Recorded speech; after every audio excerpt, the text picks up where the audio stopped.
الحمد لله رب العالمين وصلى الله وسلم وبارك على نبينا محمد وعلى آله وأصحابه أجمعين أما بعد فهذه الليلة هي ليلة 14 من شهر شوال عام 1435 من هجرة النبي صلى الله عليه وسلم. ندخل في الدرس 11 من كتاب الأصول الثلاثة للإمام محمد بن عبد الوهاب رحمه الله. Nous sommes le 9 août 2014 et ce soir nous entrons dans le 11e cours des trois fondements de l'imam Muhammad ibn Abd al-Wahhab rahimahullah ta'ala. La semaine dernière, nous nous sommes arrêtés sur l'adoration qui est al-khashya. Et nous avons dit que trois termes sont cités dans le Coran en relation avec la peur. Mais il y a une légère différence entre chacun de ces termes. Le premier c'est al-khawf, la peur. Le deuxième c'est... Quel est le deuxième terme? Al-rahba. Et le troisième, al-khashya. La première, c'est la peur, ce qui est connu de tous. C'est le sentiment que la personne a devant ce qu'elle appréhende comme mal ou nuisance. Ensuite, il y a al-rahba. Al-rahba, bien sûr, la définition qu'on vient de donner, c'est la définition linguistique dans la religion d'Allah Azza wa Jalla. Al-khawf, c'est la peur que le serviteur a d'Allah Tabaraka wa Ta'ala. Ensuite, il y a al-rahba. Al-rahba, c'est une peur accompagnée d'actes. C'est une peur qui pousse le serviteur à fuir ce qui va provoquer contre lui la colère d'Allah Tabaraka wa Ta'ala. C'est supplémentaire à al-khawf. Et la troisième, al-khashya. C'est une crainte accompagnée de science. Car toute personne musulmane ou croyante a un minimum de peur d'Allah Azza wa Jalla. Mais tous les musulmans n'ont pas forcément ce niveau de khashya qui est la peur accompagnée de science.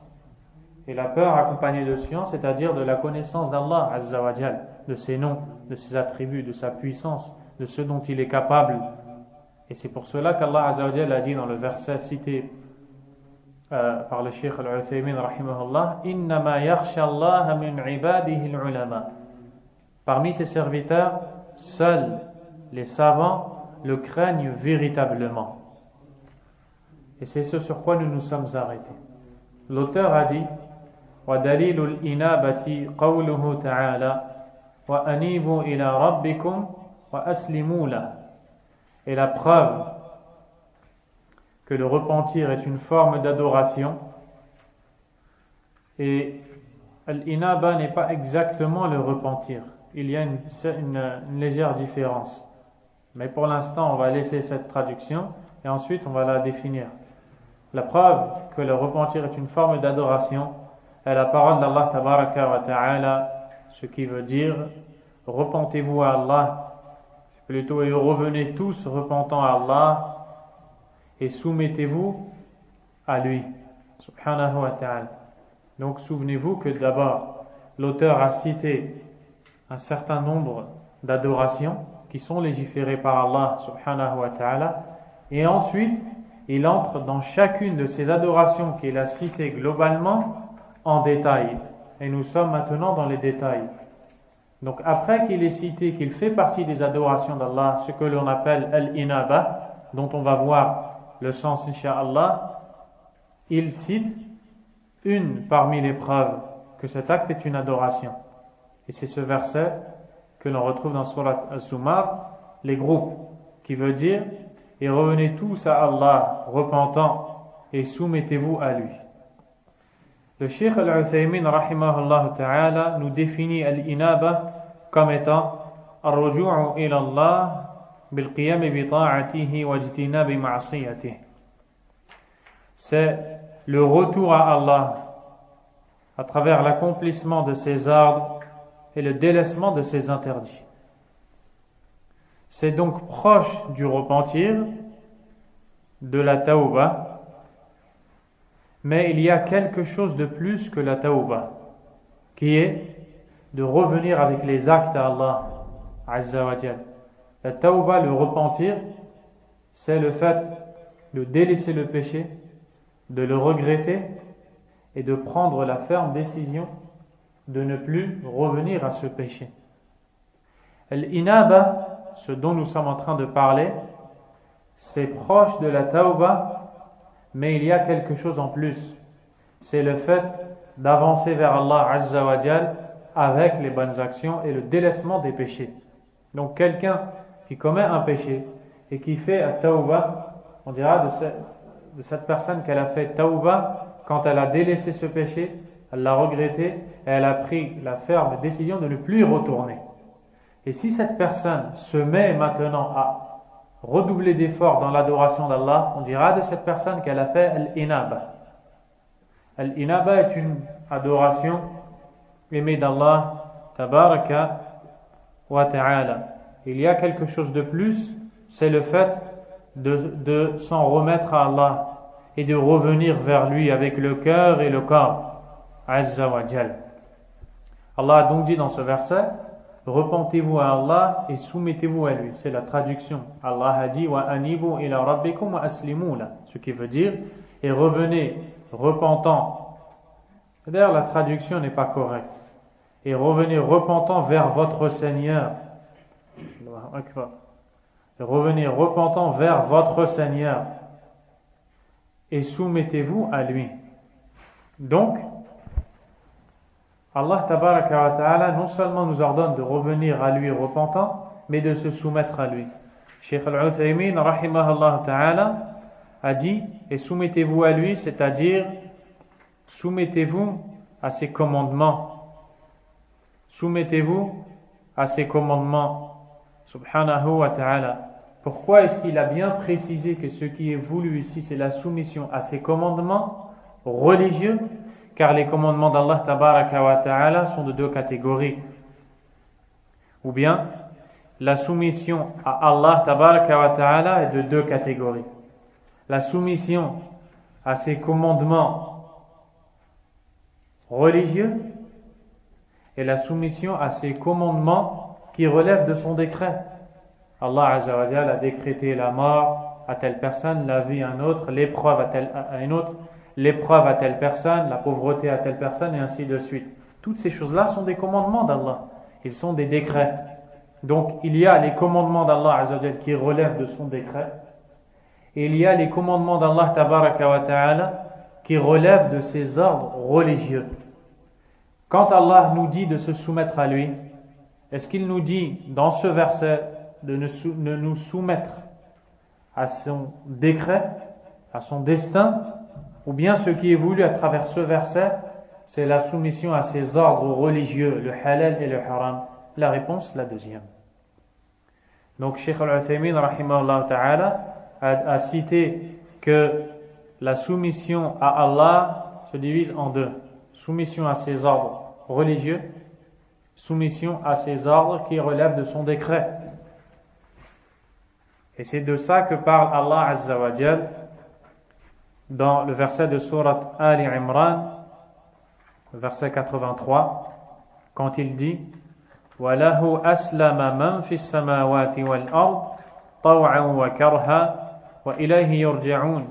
Ce qui veut dire, et à lui s'est soumis ce qui est dans les cieux et sur la terre, de bon gré et de malgré. Ça se dit? Non. Ça se dit malgré. De bon gré et de malgré. Et vers lui, ils reviendront. Remarquez qu'ici, Allah Azza wa Jalla nous cite que tout ce qui habite les cieux et la terre est soumis à Allah Azza wa Jalla, de bon gré ou de malgré. Et que vers lui s'effectuera le retour. Donc, est-ce qu'ici Allah Azza wa Jalla nous enseigne que tous ceux qui habitent les cieux et la terre sont musulmans et croyants? Non. Donc qu'est-ce qui est voulu par la soumission ici? La soumission au décret d'Allah. Personne ne peut éviter ce qu'Allah Tabaraka wa Ta'ala a décrété.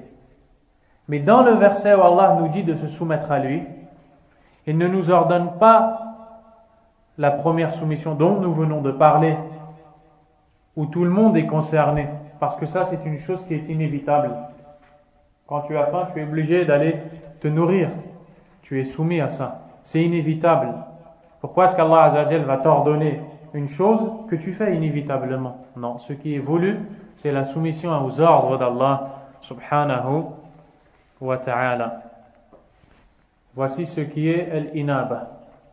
Al-Sheikh Sulayman al-Ruhayli, hafidhahullah ta'ala, a ajouté une chose dans la définition de l'inaba. Il dit que certains disent que l'inaba est également le fait de revenir à Allah Azza wa Jal pour celui qui délaissait les actes nawafil, surérogatoires, et qui avait des manquements dans les actes surérogatoires. Lorsqu'il revient à Allah en étant assidu et continuel dans l'accomplissement des actes surérogatoires, on dit de lui qu'il a fait l'inaba. C'est une chose en plus que rapporte le Cheikh dans son sharh, son commentaire. Ceci étant dit, l'auteur a dit وَدَلِيلُ الْإِسْتِعَانَةِ قَوْلُهُ تَعَالَى. Et la preuve que la demande d'aide est une forme d'adoration est la parole d'Allah Azza wa Jal. Iyyaka na'bud wa iyyaka nasta'in. Ce qui veut dire, c'est toi seul que nous adorons et c'est à toi seul que nous demandons de l'aide. Par contre, ici la traduction est bonne.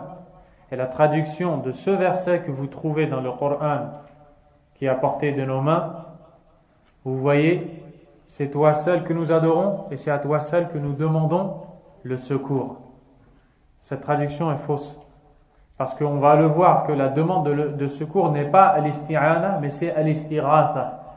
Et c'est d'ailleurs ce qu'on va voir dans pas longtemps, Inch'Allah ta'ala. Donc la vraie traduction c'est toi seul que nous adorons et c'est à toi seul que nous demandons de l'aide. La demande d'aide est donc une adoration avec laquelle le serviteur se rapproche d'Allah subhanahu wa ta'ala. Il a cité également comme preuve parmi les hadiths وفي الحديث وإذا استعنت فاستعن بالله. Lorsque le prophète sallallahu alayhi wa sallam s'est adressé à Abdullah ibn Abbas, son cousin paternel, radiyallahu anhuma, alors qu'il était jeune homme, parmi ce qu'il lui a dit, si tu demandes de l'aide, demande l'aide d'Allah Azza wa Jal. Al-Sheikh Al-Uthaymin rahimahullah définit l'isti'ana et dit al-isti'ana talabul aun, c'est la demande d'aide, car dans la langue arabe, souvent et pas tout le temps, lorsqu'il y a ces trois lettres au début, le alif, le sin et le ta, dans le mot il y a une demande. Isti'ana talab al-aun. Isti'ana, c'est-à-dire il a demandé de l'aide. Par exemple, istasqa, il a demandé la pluie, et ainsi de suite. Mais ce n'est pas valable pour tous les verbes qui commencent par ces trois lettres de base. Mais ici, en tout cas, ce qui est voulu, c'est la demande d'aide. Et l'isti'anatu billahi azza wa jal, la demande d'aide à Allah tabaraka wa ta'ala, est celle qui implique que le serviteur montre le besoin qu'il a d'Allah subhanahu wa ta'ala et qu'il s'en remet à lui azza wa jal en étant convaincu qu'Allah azza wa jal lui est suffisant. Ça, c'est la demande d'aide à Allah. C'est le fait que le serviteur demande l'aide à Allah tout en étant à l'intérieur convaincu que Allah lui est suffisant et qu'il est capable de lui donner ce dont il a besoin, ce qu'il lui demande. Iyyaka na'bud wa iyyaka nasta'in. Pourquoi est-ce qu'on traduit cela par c'est toi seul que nous adorons et c'est à toi seul que nous demandons de l'aide? Car à la base, dans la langue arabe, lorsqu'on veut dire, par exemple, que l'on fait quelque chose, lorsque l'on utilise une phrase verbale, une phrase qui est composée d'un sujet et d'un verbe, le verbe vient et ensuite celui qui est concerné par ce verbe vient. Par exemple, ici on dirait na'buduka, ce qui est traduit par, littéralement, on adore na'budullah par exemple. On adore Allah. Le verbe vient avant celui qui est adoré, c'est-à-dire Allah tabaraka wa ta'ala. Mais ici, on n'a pas dit na'buduka, mais on a dit iyyaka na'bud.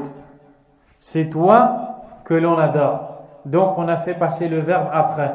Et celui qui est adoré dans la phrase, il est passé avant.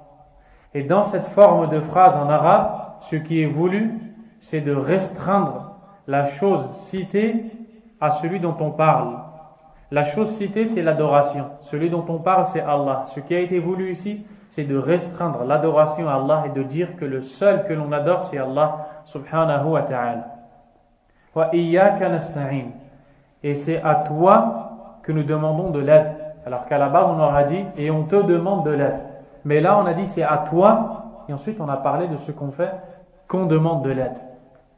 Eh bien, avec cette façon, dans le Coran, ce qui est voulu, c'est de dire que le seul qui est adoré, c'est Allah subhanahu wa ta'ala. Et c'est pourquoi il a été traduit comme vous le lisez. Donc, la première catégorie de demande d'aide, c'est la demande d'aide à Allah Azza wa Jal dont on vient de parler. Deuxièmement, car on a vu qu'à chaque adoration, on va en voir les catégories, il y a al-isti'anatu bil makhluq ala amrin yaqdiruhu alayh. Il y a la demande d'aide que l'on formule à une créature dans ce que celle-ci est capable de faire. Si je demande à une tierce personne de m'aider à porter ou de me rendre service, une chose qu'elle est capable de faire, c'est tout simplement permis, ce n'est pas interdit. C'est la deuxième catégorie de demande d'aide. Ensuite, le jugement de cette demande d'aide va dépendre de la chose pour laquelle on a demandé de l'aide. Si je demande à une personne une aide pour faire quelque chose qui est interdit, cette demande d'aide est interdite. Si je demande à une personne de l'aide pour une chose qui est légiférée, cette demande d'aide est bonne et elle est licite. Elle peut même être légiférée. Car Allah Azza wa Jalla a dit wa ta'awanu 'ala al-birri wat-taqwa, et entraidez-vous dans le bien et la piété. Subhanahu wa ta'ala. Par contre, si c'est dans ce qui est interdit, là, cette aide n'est pas permise. C'est-à-dire que celui qui demande est dans le péché et celui qui répond est dans le péché. Car Allah tabaraka wa ta'ala a dit wa la ta'awanu 'ala al-ithmi wal-'udwan, et ne vous entraidez pas dans le péché et la transgression. Subhanahu wa ta'ala. Et si c'est tout simplement pour une chose qui est permise, alors ça sera permis.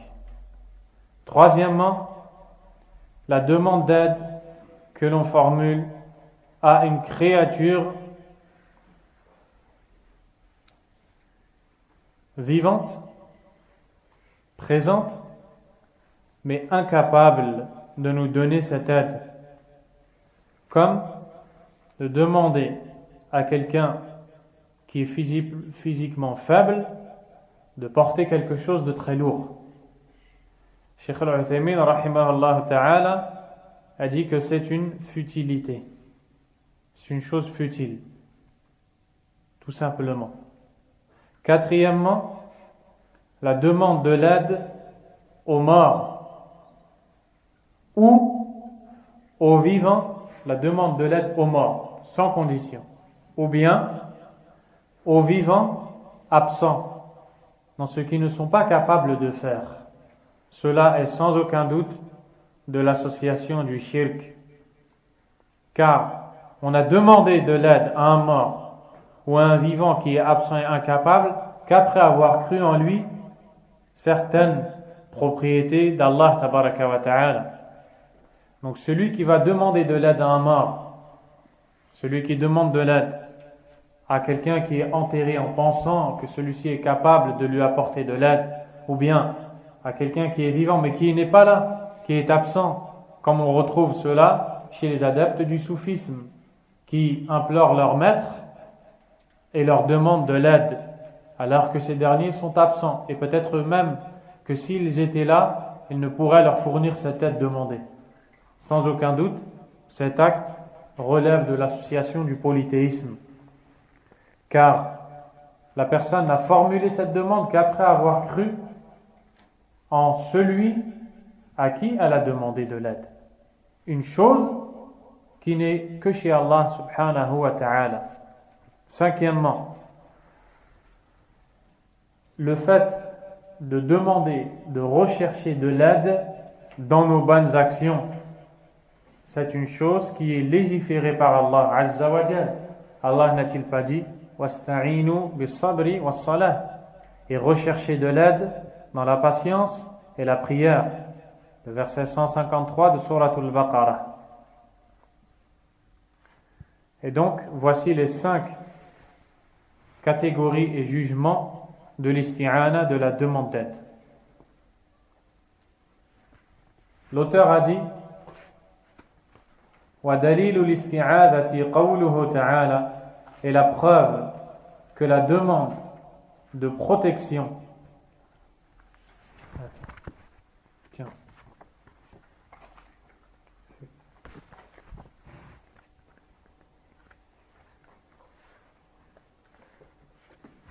et la preuve que la demande de protection est une forme d'adoration, la parole d'Allah subhanahu wa ta'ala, traduit d'abord dans le verset en arabe, قُلْ أَعُوذُ بِرَبِّ الْفَلَقِ, aussi قُلْ أَعُوذُ بِرَبِّ النَّاسِ, et d'autres versets. Mais à titre d'exemple, il a cité ces deux.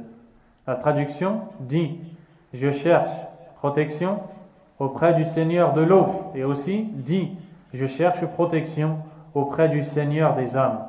Donc, al-isti'adha, vous venez de voir que c'est la demande de protection devant une chose dont on craint, un mal. Voici ce qui est al-isti'adha. Ça vient de al-aoudh. Et al-aoudh, c'est tout simplement la protection. C'est pour ça qu'une maison, dans la langue arabe, s'appelle aussi ma'ad. Pourquoi? On retrouve les lettres de base. C'est un endroit dans lequel on se protège. Et al-isti'adha huwa talabul aoudh, c'est la demande de protection. La demande de protection dans son jugement a plusieurs catégories. Première catégorie, al-isti'adhatu billahi tabaraka wa ta'ala, la demande de protection à Allah subhanahu wa ta'ala. C'est celle qui implique que celui qui demande cette protection ressente le besoin qu'il a d'Allah tabaraka wa ta'ala. C'est comme al-isti'ana. C'est ce qui implique que le serviteur ressent le besoin qu'il a d'Allah azza wa jal et qu'il est convaincu qu'Allah azza wa jal lui suffit contre toute chose dont il craint ou il redoute un mal, que cela vienne des hommes ou autres. La demande de protection, c'est le fait d'aller s'en remettre à Allah tabaraka wa ta'ala et de lui demander la protection contre tout mal que l'on craint pour nos personnes ou autres. La preuve de cela, les versets qu'Allah tabaraka wa ta'ala a cités dans le Coran, où il donne l'ordre aux croyants de dire ces phrases. Il dit, je cherche protection auprès du Seigneur de l'aube. Donc Allah nous ordonne de rechercher la protection auprès de lui qui est le Seigneur de l'aube. Et l'aube ici a été appelée al-falaq. Et al-falaq, c'est le fait de fendre. Le fait de fendre. Pourquoi est-ce qu'Allah Azza wa Jal a appelé l'aube al-falaq? Car à travers l'aube, il fait fendre la nuit avec le jour. C'est pour ça que l'aube a été appelée falaq. Et aussi Allah dit Qul a'udhu bi rabbin nas, dit je cherche protection auprès du Seigneur des hommes. Donc c'est Allah Azza wa Jal qui nous ordonne de chercher protection auprès de lui subhanahu wa ta'ala. Deuxième catégorie de demande de protection, al-isti'adhatu bi sifatin min sifatih. La demande de protection ou en passant par un de ses attributs, subhanahu wa ta'ala. Comme cela est venu dans de nombreux hadiths où le prophète sallallahu alayhi wa sallam demande la protection d'Allah azza wa jal en citant ses attributs. Par exemple, il dit dans le hadith qui est rapporté par l'imam Muslim,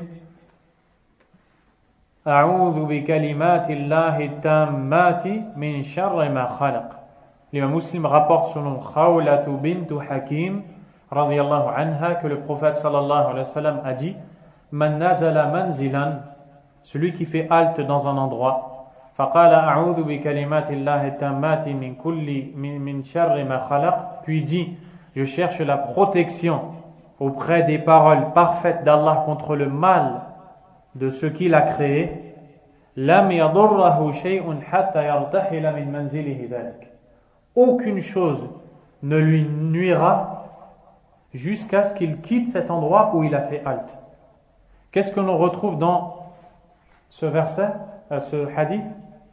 Que le prophète sallallahu alayhi wa sallam a demandé la protection d'Allah azza wa jal en citant un attribut, la parole d'Allah tabaraka wa ta'ala, qui est un de ses attributs. Un autre exemple, lorsqu'Allah azza wa jal a dit dans suratul An'am, قُلْ هُوَ الْقَادِرُ عَلَىٰ أَنْ يَبْعَثَ عَلَيْكُمْ عَذَابًا مِنْ فَوْقِكُمْ, dit, c'est lui qui est capable de vous envoyer un châtiment venant d'au-dessus de vous. Le prophète alayhi salatu wassalam, lorsqu'il a récité ce verset, comme le rapporte Jabir ibn Abdullah radiyallahu anhuma dans le recueil de l'imam al-Bukhari, a dit A'udhu bi wajhik, je cherche la protection auprès de ton visage, qui est un des attributs d'Allah tabaraka wa ta'ala. Donc premièrement, il y a la demande de protection à Allah. Deuxièmement, il y a la demande de protection à Allah en passant par un de ses attributs, en disant je cherche la protection de tes paroles parfaites, Azza wa Jal, ou autres. Et il y a plein d'autres hadiths qui sont tous rapportés par Al-Bukhari ou Muslim, ou les deux. Par exemple, l'invocation que faisait le prophète sallallahu alayhi wa sallam lorsqu'il était prosterné. A'udhu bi ridaka min sakhatik. Je cherche protection auprès de ton agrément contre ta colère. Donc, il y a le fait de rechercher la protection avec les attributs d'Allah subhanahu wa ta'ala. Et d'ailleurs, cette invocation est une preuve que certains des attributs d'Allah sont meilleurs que d'autres.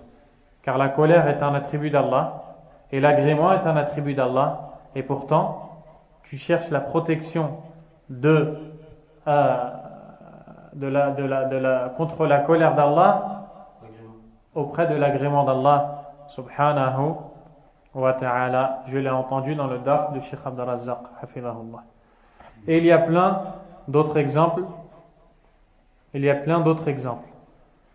Troisième catégorie de demande de protection, al-isti'adhatu bil amwat aw al-ahya ghayr al-hadirin al-qadirin ala al-'awd. Le fait de demander de l'aide à un mort ou à un vivant dans ce qu'il est incapable de faire. Cela est de l'association. Entre dans cette catégorie qui est le fait de demander de l'aide à un mort ou à un vivant dans une chose qu'il est incapable de faire, entre dans cette catégorie ce qui a été cité par Allah dans le verset de Suratul Jinn, le 6e verset. Allah Azza wa Jal a dit wa annahu kana rijalun min al-ins ya'udhuna bi rijalin min al-jinn fazaduhum rahaqa. Dans ce 6e verset de Suratul Jinn, Allah Azza wa Jal nous informe que les djinns, après avoir entendu la récitation du Coran du prophète sallallahu alayhi wa sallam, ont dit, il y avait avant des hommes parmi la race des ins, des humains, qui recherchaient la protection des hommes parmi les djinns, et cela n'a fait qu'accroître leur faiblesse.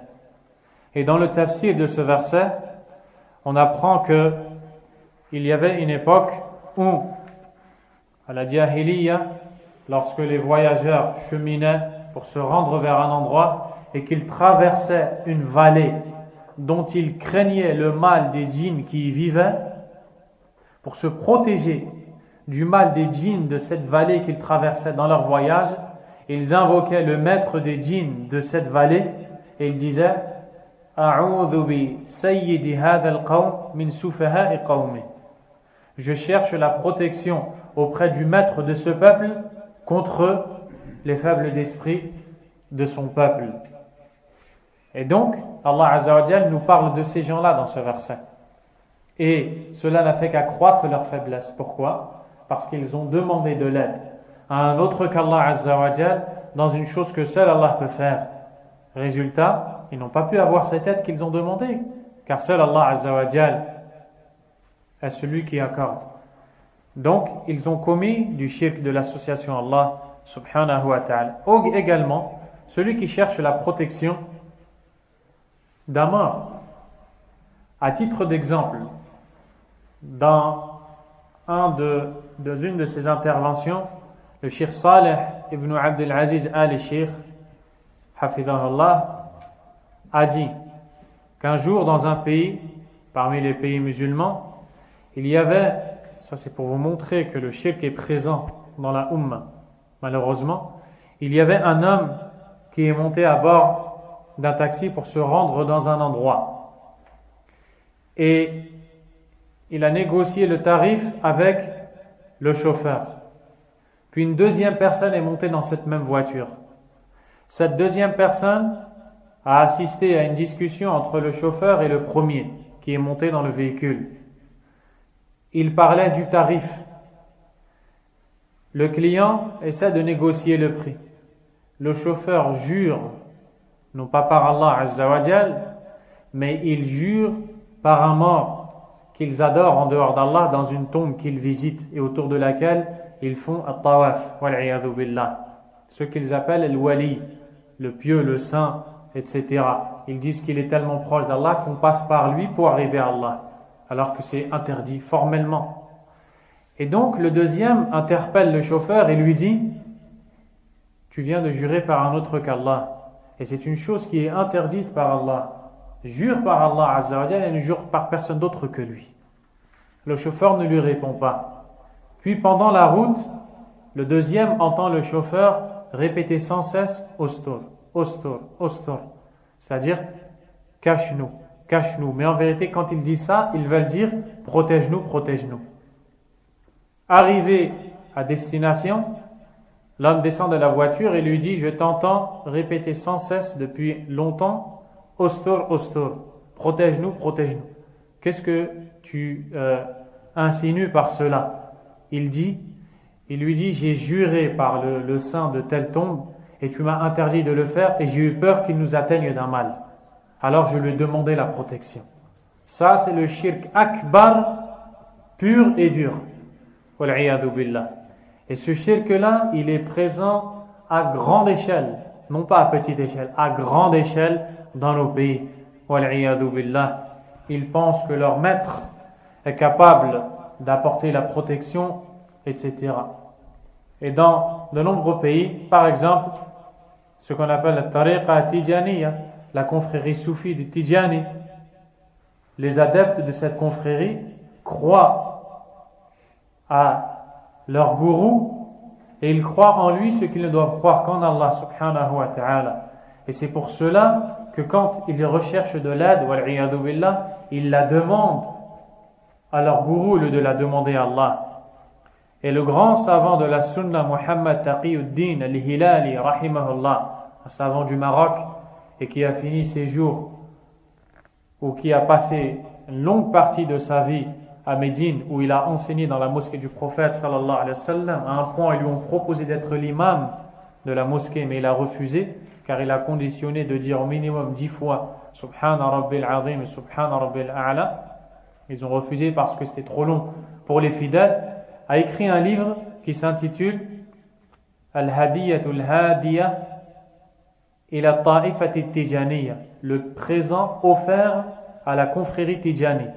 C'est comme un cadeau qu'il leur a offert, un conseil. Dans l'introduction de ce livre, il raconte les débuts de sa vie, où il était plongé dans le tidjanisme, si on peut l'appeler ainsi. Et il dit qu'un jour, il n'arrivait pas à attraper son chameau quand il était jeune Tidjani.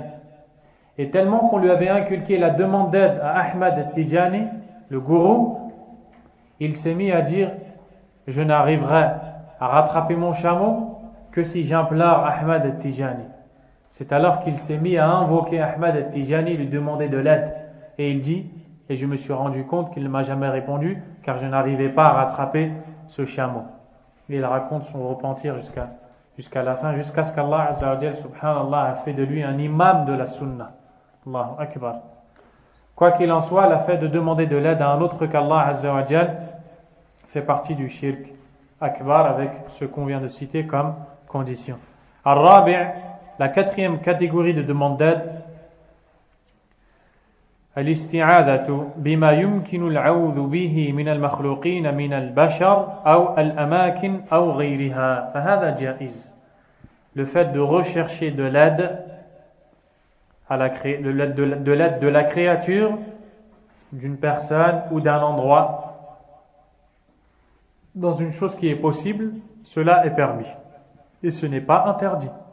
Cela est permis et ce n'est pas interdit. Comme le fait de rechercher de l'aide de quelqu'un pendant l'agression, pendant l'attaque de l'ennemi, et ainsi de suite. Tout cela est permis et ce n'est pas interdit.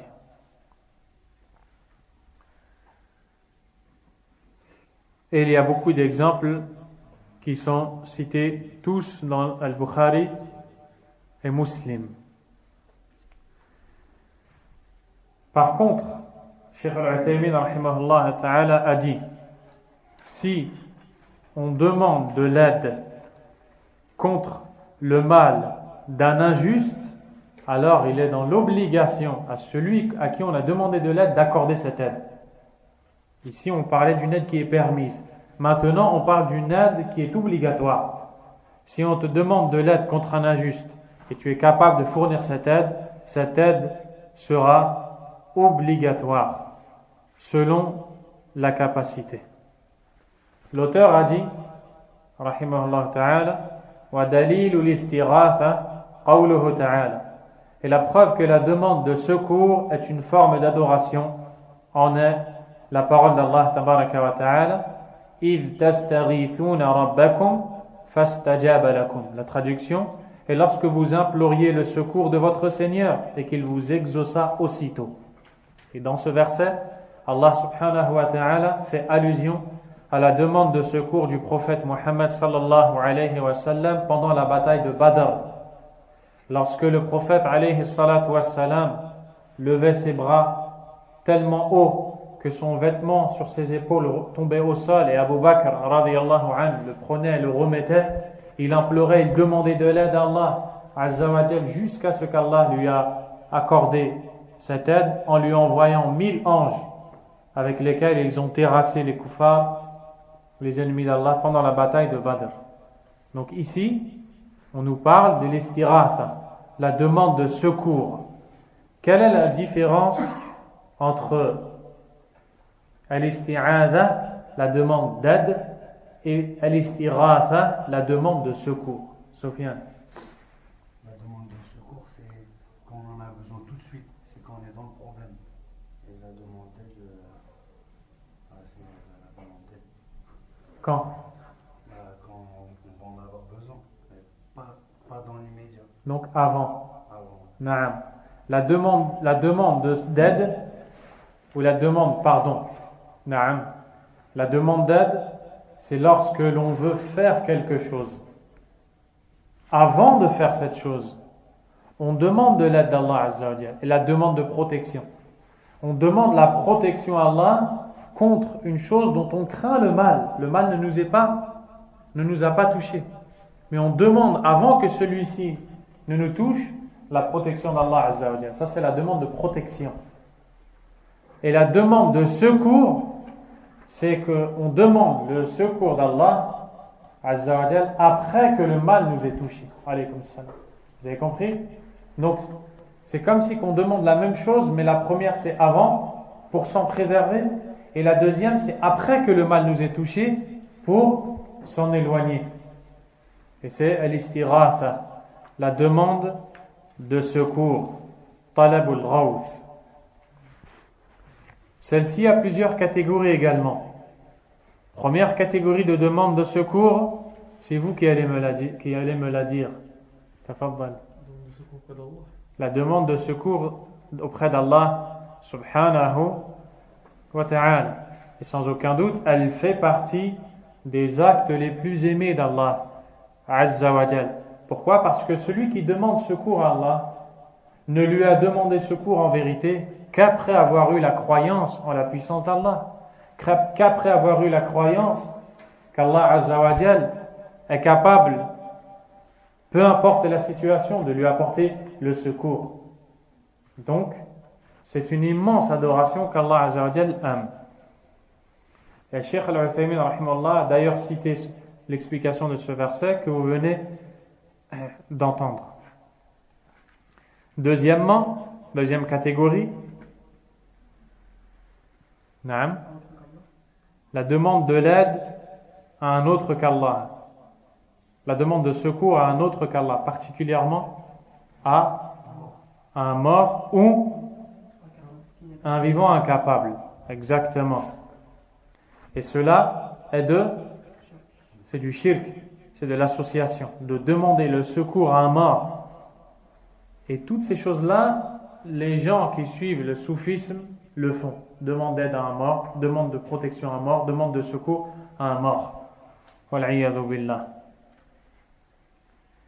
Pourquoi c'est de l'association?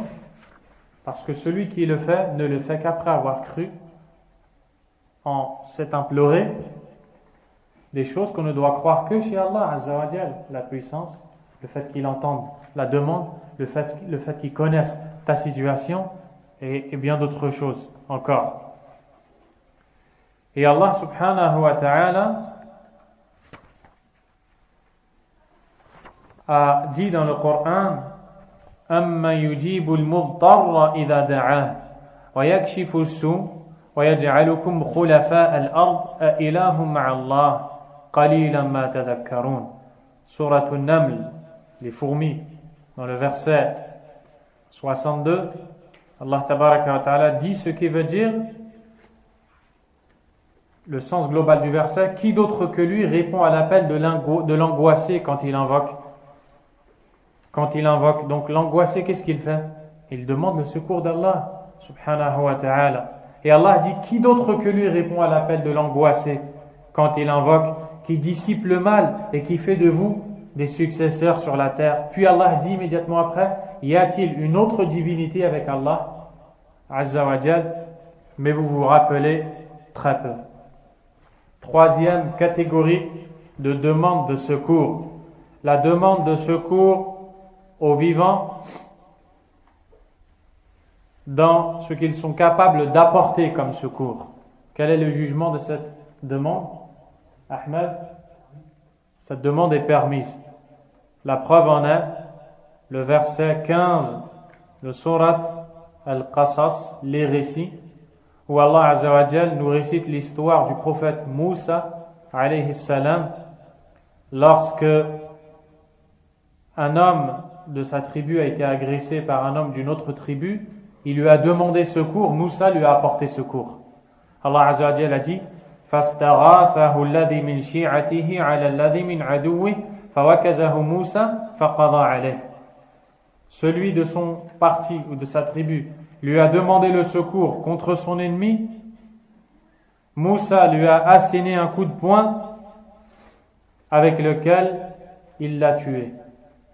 Et à la fin du verset, قال هذا من عمل الشيطان. Moussa a regretté, il a dit: cela fait partie de l'acte du diable.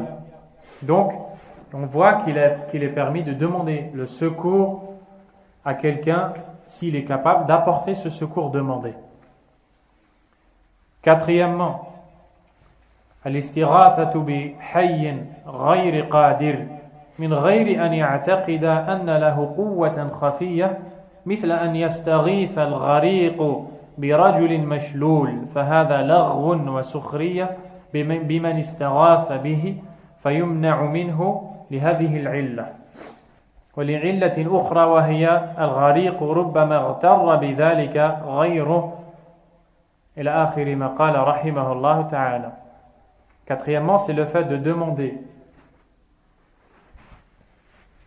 Quatrièmement, c'est le fait de demander le secours à quelqu'un qui est vivant, mais qui n'est pas capable d'apporter ce secours sans pour autant croire en lui qu'il est capable, sans avoir la croyance du shirk.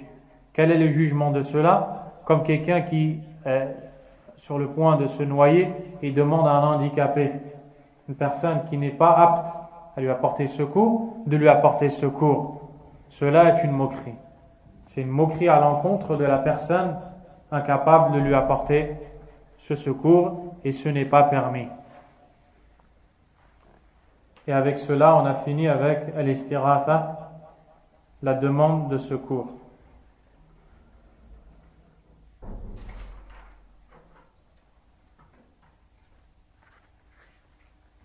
Un exemple de formule à faire pour la demande de secours lorsqu'un mal nous atteint.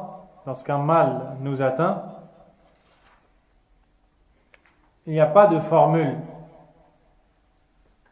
Si, il y a des formules, pardon. Celle qui est dite par le prophète sallallahu alayhi wa sallam, Ya hayyu ya qayyum bi rahmatika astaghith. Ô toi, le vivant, par excellence, celui qui subsiste par lui-même et par lequel tout subsiste. Vous la retrouverez dans la citadelle du musulman, dans les invocations du matin et du soir. Ô toi le vivant, celui qui subsiste par lui-même et par lequel tout subsiste, bi rahmatika astaghith. J'appelle secours, j'appelle à ton secours par ta miséricorde. Donc on voit ici qu'on demande le secours d'Allah Azza wa Jal. Vous les trouverez tout simplement dans les livres où il y a les invocations qui sont citées. Il y a aussi le fait de dire Allahumma arifni ou Allah apporte-moi ton secours et ainsi de suite. Les invocations légiférées et toute autre forme qui ne contient pas de choses qui est interdite comme parole, comme demander le secours en passant par telle et telle personne. Oh Allah, j'implore ton secours par le rang de telle personne.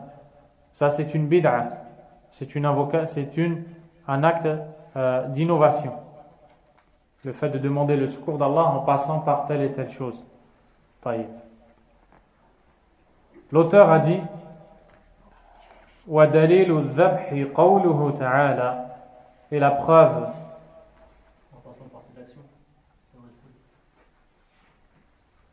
Ça c'est une manière d'invoquer Allah, mais on peut aussi demander le secours d'Allah tabaraka wa ta'ala en passant par les actions que l'on a faites. Comme par exemple en disant oh Allah, si lorsque j'ai donné telle somme d'argent, je l'ai donné exclusivement à la recherche de sa satisfaction, j'implore ton secours aujourd'hui dans cette calamité qui m'a atteint. Barakallahu fik. S'il vous plaît, le dars, il ne faut pas couper la parole. وَدَلِيلُ الذَّبْحِ قَوْلُهُ تَعَالَى. Et la preuve que l'immolation est une forme d'adoration, la parole d'Allah tabaraka wa ta'ala قُلْ إِنَّ صَلَاتِي وَنُسُكِي وَمَحْيَايَ وَمَمَاتِي لِلَّهِ رَبِّ الْعَالَمِينَ لَا شَرِيكَ لَهُ وَبِذَلِكَ أُمِرْتُ وَأَنَا أَوَّلُ الْمُسْلِمِينَ ومن السنة قول النبي صلى الله عليه وسلم لعن الله من ذبح لغير الله. Et la preuve que l'immolation est une forme d'adoration. L'immolation c'est le sacrifice de la bête et on va le voir inchallah. La parole d'Allah tabaraka wa ta'ala, la traduction dit certes ma prière, mes sacrifices, ma vie et ma mort appartiennent à Allah, le Seigneur de l'univers. Il n'a nul associé et c'est ce qui m'a été ordonné et je suis le premier des soumis. Également dans la sunna, il y a le hadith rapporté par Muslim selon Ali ibn Abi Talib radiyallahu anhu. Le prophète sallallahu alayhi wa sallam a dit qu'Allah maudisse celui qui immole une bête pour un autre qu'Allah. Pourquoi? Parce qu'immoler une bête est une adoration, on ne doit le faire que pour Allah subhanahu wa ta'ala. Le sacrifice que l'on appelle al-dhabh a été défini par le Cheikh al-Uthaymin rahimahullah en disant izhaqur ruh bi iraqati dam ala wajhin makhsus.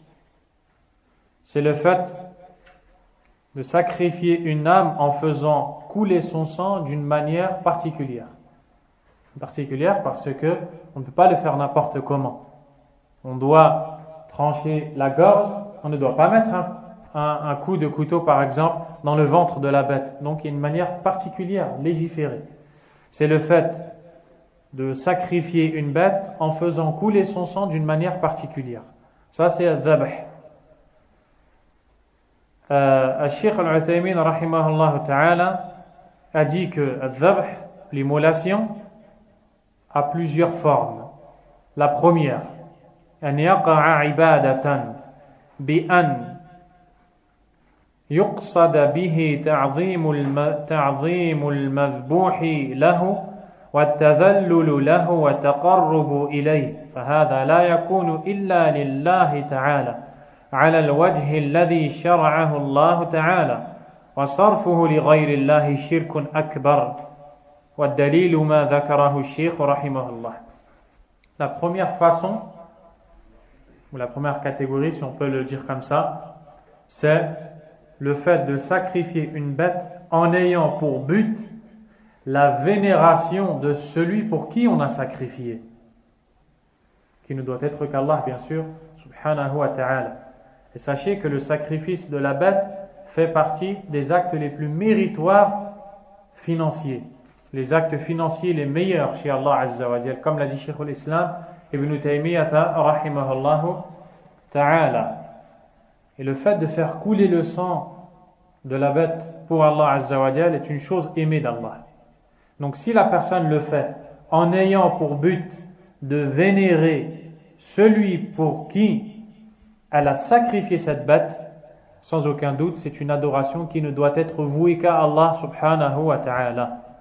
Et pour preuve, le verset cité dit, ma prière, mes sacrifices, ma vie, ma mort appartient à Allah, Seigneur de l'univers.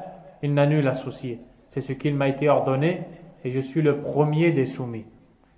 Deuxièmement, an yaqa'a ikraman li dhayf aw walimatan li 'urs aw nahwu dhalik. أو نحو ذلك فهذا مأمور به إما وجوبا أو استحبابا لقوله صلى الله عليه وسلم من كان يؤمن بالله واليوم الآخر فليكرم ضيفه. Deuxièmement, c'est le fait de sacrifier une bête dans le but d'honorer un invité ou de célébrer un mariage par exemple ou autre occasion bonne. Alors cette chose est une chose qui peut être des fois obligatoire et des fois tout simplement recommandée. Comme le prophète sallallahu alayhi wa sallam a dit, celui qui croit en Allah et au jour dernier, qu'il honore son invité. La différence entre les deux, bien que le nom d'Allah ait été cité dans les deux, c'est qu'à travers le premier, ce qui a été voulu n'était juste de vénérer Allah Azza wa Jal. Dans le deuxième, c'est d'honorer un invité. Alaykum salam wa rahmatullahi wa barakatuh. Troisièmement, an yaqa'a ala wajhi tamattu'i bil akli aw al-ittijar bihi wa nahwi dhalik fahadha min qism al-mubah fal aslu fihi al-ibaha. Troisièmement, le fait de sacrifier une bête juste pour manger. Donc, juste pour manger. Pour manger, il faut sacrifier la bête. Le fait de sacrifier une bête simplement pour manger ou pour en vendre la viande, ça rentre dans la catégorie des choses qui sont tout simplement licites. On ne peut pas dire que c'est obligatoire, on ne peut pas dire que c'est recommandé, c'est tout simplement licite. Celui qui veut le faire peut, celui qui ne veut pas peut aussi ne pas le faire. La preuve en est la parole d'Allah tabaraka wa ta'ala. Alaykum salam. أَوَلَمْ يَرَوْا أَنَّا خَلَقْنَا لَهُم مِّمَّا عَمِلَتْ أَيْدِينَا أَنْعَامًا فَهُمْ لَهَا مَالِكُونَ وَذَلَّلْنَاهَا لَهُمْ فَمِنْهَا رَكُوبُهُمْ وَمِنْهَا يَأْكُلُونَ. Dans Surat Yasin, Allah subhanahu wa ta'ala, dans le verset 71 et 72, fait référence à ce bienfait qui est le fait de nous avoir assujettis les bestiaux que l'on sacrifie et sur lesquels on monte. Donc Allah Azza wa Jal a cité que parfois on monte sur ces bestiaux pour les utiliser comme moyen de transport, et d'autres fois on les sacrifie pour les manger. وقد يكون مطلوبا أو منهيا عنه حسب ما يكون وسيلة له. Parfois cela peut être demandé ou des fois cela peut être interdit en fonction de ce à quoi ça va servir. Si ça va servir à quelque chose d'illicite, c'est interdit. Si ça va servir à quelque chose de bon, c'est bon. On va s'arrêter ici, Inch'Allah Ta'ala.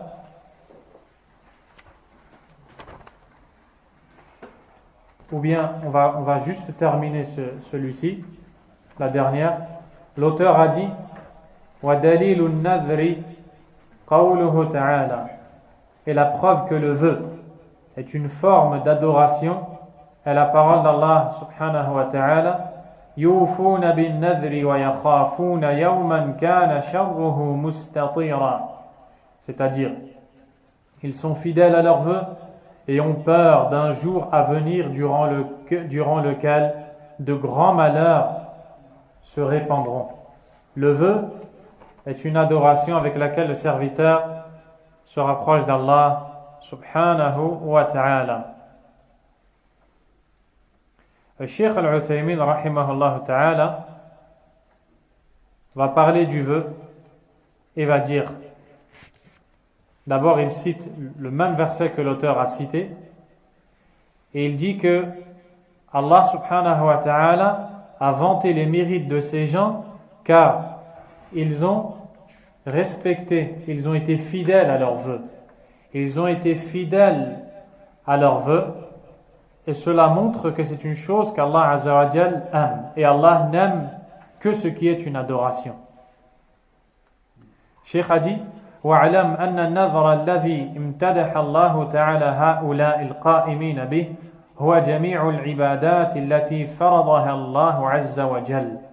Et sache que le vœu par lequel Allah Azza wa Jal a vanté les mérites de ces gens qui sont fidèles à leurs vœux, ce sont toutes les adorations qu'Allah Azza wa Jal a légiférées.